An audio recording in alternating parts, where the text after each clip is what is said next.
Hey y'all, I'm Chris, and this is It Worth It, y'all? And today is March 1st, and we're off Pantry Challenge. So guess what I did? Went to Sam's Club because I could. And I called Greg after I did it and begged for forgiveness and permission at the same time. So stick around and let's see the score that we got the day after Pantry Challenge. Now y'all know I can't leave a $20-something brisket sitting there. And these are the flats. So this is the choice side of the brisket that people like to work with. But I mean, come on. That's a very good savings. So we are going to take 3 of these, smoke them like you've seen us do before, and 2 of them are going to be corned. So we're going to take you through our corning process. You've seen our brisket process. So I don't know that, I mean, we'll show you clips of it, but we're going to do 3 of them. So we'll do that today as well, but I really want to show you how we start and finish our corning process. Now the corned beef won't be ready for about a week, but we'll get it started today. All right, y'all, you've seen this before. I just want to run you through it real quick. We are prepping all of the brisket for the smoker, the pit barrel outside. All right, what you see here is Greg is wiping off all of the briskets to get all the water off so we can then follow up with the mustard and then the specific types of spices that we will be using to put on the brisket for our rub. Next, I'm coming in behind Greg and I'm going to put mustard on both sides of the meat.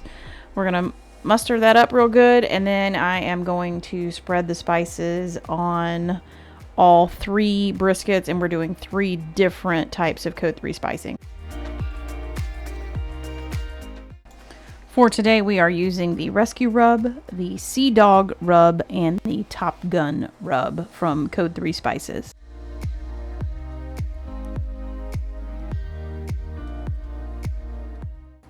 Spoiler alert, these turned out fantastic again, and we went ahead and vacuum sealed and froze 5 different packages of these for later use, and it was great for dinner as well.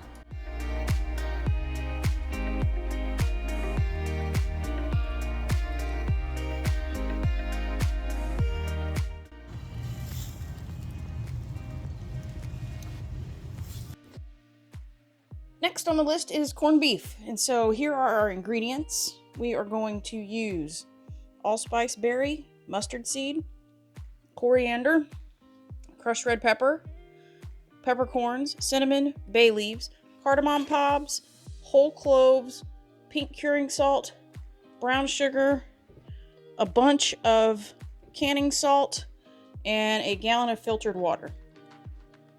To our filtered water, we are going to heat up and melt and dissolve all of that salt. We're also going to take the pink curing salt and the brown sugar and let all that dissolve. Okay. So what we're going to do next is it calls for toasting all of that. That's allspice, mustard seed, coriander, crushed red pepper, whole black pepper, whole clove, cardamom, that's green cardamom. We've got some bay leaves and a couple cinnamon sticks. We're going to take these over here, heat them up, and you know whenever these are nice and toasted, when you can really just start smelling them. So we're going to let those go for a little bit.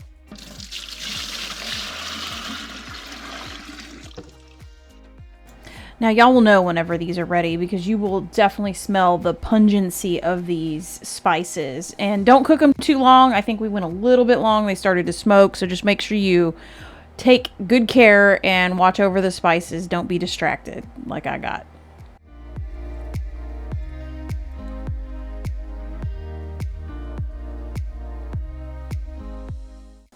The next process is to put all of these spices in a mortar and pestle and crush them up. You're not trying to make them into a fine powder, but you are trying to not make a mess like I am. Pull all the big stuff out of there, y'all. It just makes more sense. You're not trying to crush this into a pulp, but you are trying to just kind of like open up the whole spices, so when they go into the brine water, the water will soak up more of those flavors.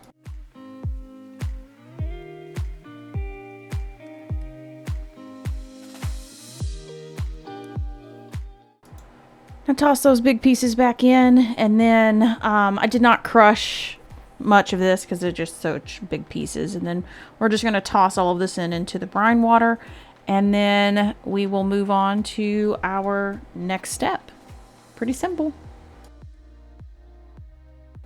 So now we're going to take the final 2 briskets, get them out of their bags, clean them off, and we are going to put them into the brine so they can marinate or brine, soak, whatever you want to call it, for probably 5 to 7 days.